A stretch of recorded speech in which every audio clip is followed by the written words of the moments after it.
Hello friends, नमस्ते। Welcome to my channel जिसका नाम है ठाकुर अंशिका सिंह। मैं आज फिर हाज़िर हूँ आपके साथ कुछ बीएससी नर्सिंग के स्टडी मटेरियल लेके। मैंने अपने पिछले वीडियो में आप लोगों को बताया था एक सब्जेक्ट के बारे में जिसका नाम है नर्सिंग फाउंडेशंस। मैंने आपको बताया होगा कि नर्सिंग फाउंडेशंस एक ऐसा सब्जेक्ट है जो हमारे ओवरऑल पूरी लाइफ के लिए बहुत इम्पॉर्टेंट होता है। मैं आपको आज उसका एक टॉपिक पढ़ाऊँगी, concept of health. I want to tell you, सबसे पहले तो ये आप लोग जान लीजिए कि हेल्थ क्या होती है। आप लोग प्लीज़ नोट डाउन करते जाइएगा, मैं बोल रही हूँ। Health is a state of complete physical, mental and social well-being and not merely an absence of disease और इन्फर्मिटी।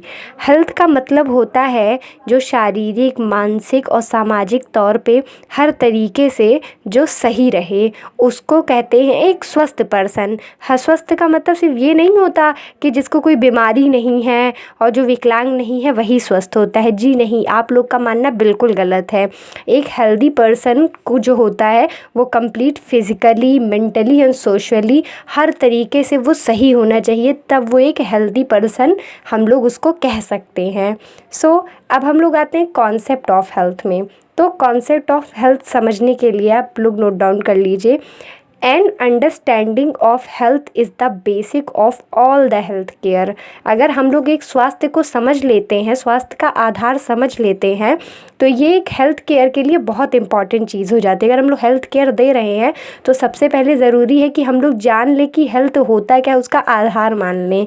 और दूसरा पॉइंट है, health is not perceived the same way by all the members of community including various professions group like biomedical scientist, social scientist, health administrator, ecologist, giving rise to confusion about the concept of health। तो इसमें हमारे कुछ क्षेत्र हैं, various profession मतलब various विभिन्न तरीके के जो प्रोफेशन होते हैं ग्रुप, जैसे बायोमेडिकल वाले हो गए, साइंटिस्ट वैज्ञानिक लोग हो गए, सोशल साइंटिस्ट हो गए, हेल्थ के जो वर्कर्स होते हैं, वो अपनी तरह तरह की राय देते हैं कॉन्सेप्ट ऑफ हेल्थ के बारे में कि हम लोग एक हेल्थ को मान कैसे सकते हैं। सबसे पहले तो मैं आपको बताना चाहती हूँ बायोमेडिकल कॉन्सेप्ट। बायोमेडिकल कॉन्सेप्ट में ये कहा गया है, traditionally health has been considered as an absence of the disease and if someone free from disease then that person was considered healthy. Biomedical concept ये बोलता है कि अगर किसी पर्सन में डिजीज़ नहीं है तो उसको हम लोग परसीव कर सकते हैं कि हाँ भाई ये बंदा तो हेल्दी है। और इसको this concept is known as germ theory. इसको हम लोग जर्म थ्योरी भी कहते हैं। तो आप लोग ये चीज़ याद रखिएगा, आगे हम लोगों के क्वेश्चन पूछ सकते हैं कि जर्म थ्योरी किस चीज़ पे आधारित है, तो आप हम लोग ये बोल सकते हैं कि जो बायोमेडिकल कॉन्सेप्ट होता है वो germ theory of the disease के उस पर आधारित होता है। तो आप लोग प्लीज़ याद रखिएगा कि बायोमेडिकल और जर्म थ्योरी का कनेक्शन है। सेकंड पे आता है आपका इकोलॉजिकल कॉन्सेप्ट। ये बोलते हैं deficiencies in the biomedical concept gave rise to other concept. जो बायोमेडिकल कॉन्सेप्ट था उसमें कई सारी कमियां थीं जिन्होंने और कॉन्सेप्ट को बढ़ावा दिया। The ecologist put forward the concept of ecological concept. जो इकोलॉजिस्ट लोग थे उन्होंने अपना इकोलॉजिकल कॉन्सेप्ट जो दिया बीमारी को लेके, जो हेल्थ को लेके वो इनका काफ़ी ज़्यादा मतलब आगे बढ़ गया। Ecologist viewed health as a dynamic equilibrium between man and his environment.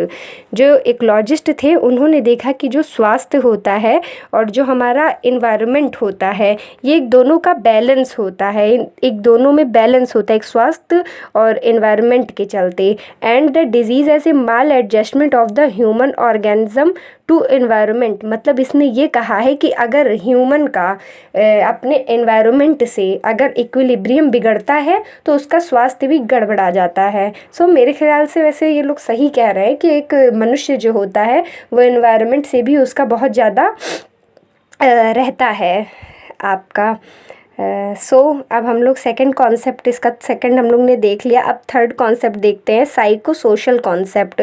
Psycho social concept में ये है, advances in social sciences showed that the health is not only A biomedical phenomena but one which is influenced by social, psychological, cultural, economic and political factor of the people concerned. तो हम लोग जैसे देख रहे हैं psycho social, आप इसके नाम से ही समझ पा रहे हैं कि इन्होंने कहा कि सिर्फ बायोमेडिकल फिनोमिना पे ही हम लोग स्वास्थ्य को नहीं आधारित कर सकते हैं, वो कई चीज़ों से आपका स्वास्थ्य इन्फ्लुएंस्ड, प्रभावित होता है, जैसे सामाजिक तौर पे, मानसिक तौर पे और सांस्कृतिक तौर पे, आपके इकोनॉमिक मतलब आर्थिक रूप को लेके, और राजनैतिक तौर पे भी आपका जो स्वास्थ्य होता है उसका कॉन्सेप्ट चेंज होता है। These factors must be taken into consideration in the defining and measuring the health. इनका जो फैक्टर था वो हम लोगों ने लिया स्वास्थ्य को परिभाषित करने के लिए। Thus, health is both a biological and social phenomenon।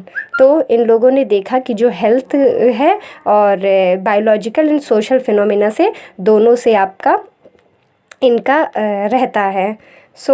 Third आपका हम लोग नोट डाउन कर लीजिए, एक कॉन्सेप्ट आपका और बचा है जिसको कहते हैं हॉलिस्टिक कॉन्सेप्ट। हेलो फ्रेंड्स, नमस्ते। जितना भी हम लोगों ने देखा इसमें हॉलिस्टिक कॉन्सेप्ट आता है, इसमें ये है कि जो synthesis of all the above concept recognise strength of social, economic, political and environment influences on health.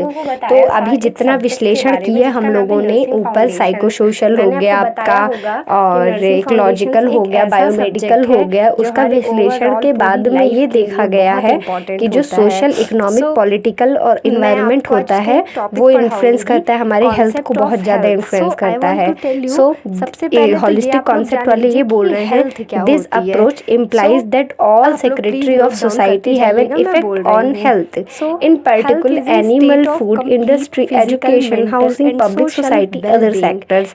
तो इन्होंने ये बताया है कि जो सोसाइटी का इफेक्ट हेल्थ पे होता है, जैसे एनिमल फूड पे भी होता है, इंडस्ट्री पे भी होता है, एजुकेशन पे भी होता है, हाउसिंग पे भी होता है, पब्लिक सोसाइटी, अदर सेक्टर्स में भी होता है। तो हॉलिस्टिक कॉन्सेप्ट में इन्होंने ये बताया। आपको एक टॉपिक अब मैं इसमें ये बताना चाहती हूँ, चेंजिंग कॉन्सेप्ट ऑफ हेल्थ। सबसे पहले बायोमेडिकल कॉन्सेप्ट में absence of disease, human body is equal to machine, disease is equal to consequences of breakdown, doctor stop is equal to repair of machine, limitation. It has minimized the role of environmental, social, psychological and cultural determination of health. यही पे आज हमारा video ख़त्म होता है। Please मेरे channel को ज़्यादा से ज़्यादा लाइक, सब्सक्राइब और शेयर कीजिए, और आप लोगों को जो भी टॉपिक लगेगा मैं आपको टॉपिक ज़्यादा से ज़्यादा समझाने की कोशिश करूँगी।